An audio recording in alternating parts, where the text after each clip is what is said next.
আজকে পড়ছিল বৃষ্টি, আর বৃষ্টির দিনে আমি কি কি করলাম সেটাই শেয়ার করব। আর মা বাবা তো ছিল বাইরে বসে, বাবা বসে ছিল আর মা হচ্ছে সবজি বানাচ্ছিল, যেহেতু ভাত রান্না করবে মা। তো চলো আমার পুচুসোনাকে দেখে নেওয়া যাক যে পুচুসোনা আমার কি করছে। তো আমি তো ভাবছিলাম যে পুচুসোনা খুবই ঘুমিয়ে পড়েছে, তারপর দেখে তো আই এম তো অবাক, সে তো ঘুমায়নি, সে তো জেগে আছে। যেহেতু আমার পুচুসোনার সন্ধান সবকিছু কমপ্লিট হয়ে গেছিল, তো তার জামা কাপড়গুলো সেগুলো ছিল আর সেগুলো আমাকে পরিষ্কার করতে হতো। তো তার আগে দেখিয়ে দিই তোমাদেরকে, আমি দুটো গাছ গেয়েছি, সেটা হচ্ছে ড্রাগনের গাছ গেড়েছি আর হয়েও গেছে, লেগেও গেছে, দেখতেই তো পাচ্ছ কত সুন্দর করে হয়েছে। আর বৃষ্টি পড়ার কারণে কিন্তু গাছগুলোর মাটিগুলো অনেকটাই ক্ষয়ে গেছে। আর ওই যে প্রথমেই বললাম যে বৃষ্টি পড়ছিল আর আমি কাপড়গুলোকে এমনি নিয়ে চলে এসেছিলাম গুছিয়ে রাখি, তাই বলে আমি এখন কাপড়গুলোকে গুছিয়ে নেব। তো বলো যে তোমরা কেমন আছো? আমি তো খুবই ভালো আছি, আর তোমরাও আমাকে কমেন্ট করে জানাও যে তোমরা কেমন আছো। তো দেখতে দেখতে তো আমার কাপড় গোছা একদম কমপ্লিট হয়ে গেছে। আমি সেই কাপড়টাকে রেখে বাইরে চলে গেলাম। বাইরে যেয়ে দেখি সে কাপড়গুলোকে মা পরিষ্কার করে দিয়েছে, তাই মার কাছ থেকে আমি চেয়ে নিলাম যে দাও, আমি বাইরে গিয়ে শুকোতে দিয়ে। তারপরে হঠাৎ করে শুনতে পাই যে আমার পুচুসোনা কান্না করছে, তার জন্য তার পেট ভরানোর জন্য আমরা মা ছেলে ঘরে চলে এসেছি। তারপর পুচুসোনাকে বাবার কাছে রেখে চলে গেলাম আমি হচ্ছে দোকানের দিকে, যেহেতু ভিডিও ছাড়ার মতন আমাদের কাছে কোনো ভিডিও ছিল না, তাই ভিডিও শুট করতে হতো। আর এদিকে আমার বড় বসাই রেগে বসে আছে ভিডিও করার জন্য। বৃষ্টি পড়লে কিন্তু গ্রামের পরিবেশটা অনেকটাই সুন্দর হয়ে যায়,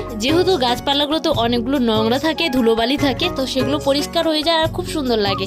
তোমরা একটু দেখে বলো যে সুন্দর লাগছে কিনা। না, আমাকে তো ভীষণ সুন্দর লাগছে। আর আমি চলে গেলাম দোকানে, আর দেখো বড়মশাই সেখানে বসে আছে আর কেমন রেগে বসে আছে, তোমরা শুধু দেখো একবার। তার রাগ ভাঙানোর জন্য আমি একটু নাটক করলাম, তো সে শেষমেশে হেসেই ফেলেছিল, না হেসে আর পারলো না। আর তারপর চলে গিয়েছিলাম আমি হচ্ছে লঙ্কা জমি, যেগুলো আমরা লঙ্কার গাছ লাগিয়েছি সেগুলো বৃষ্টিতে কেমন হয়ে আছে সেগুলোই দেখার জন্য আমি চলে গিয়েছিলাম। আর দেখো ধান গাছ লাগিয়েছি, যেতে যেতে দেখতে পেলাম আর কি সুন্দর লাগছে না ব্যাকগ্রাউন্ডটা দেখে, একদমই সবুজের সবুজ। আর লঙ্কা গাছগুলোতে কেবলই ঝাল ধরেছে, শুধু এক দুটো করে ঝাল ধরতে শুরু করেছে।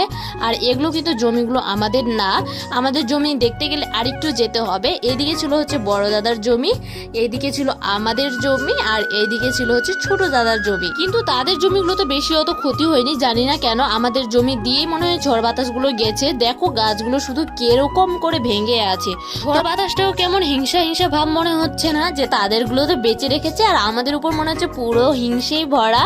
মানে আমাদের উপর কত দিনের যে রাগ জানি না, একদম সবকিছু তলিয়ে বলিয়ে চলে গেছে। আর কেবলই শুধু লঙ্কা ধরতে ধরেছে। আর দেখো ওই যে লাঠিটা দেখতে পেলে তোমাদেরকে দেখালাম, আমরা কিন্তু বাস্কেটে ছোট ছোট লাঠি তৈরি করে লঙ্কা গাছগুলোর মাঝে করে ঢুকিয়ে দেই, যাতে লঙ্কা গাছগুলো বাতাস করলে হেলে না যায়, উল্টে না যায়, ভেঙে না যায়। তবুও কিন্তু অনেকটাই হেলে গেছে, উল্টে গেছে, ভেঙে গেছে। আর এই যে আমাদের নজর কাঠি, যাতে লঙ্কা গাছগুলোতে কেউ নজর না দিয়ে দেয়, যেহেতু আমাদের লঙ্কা গাছগুলোর পাশে কিন্তু রাস্তা, সেই রাস্তা দিয়ে লোক অনেকবার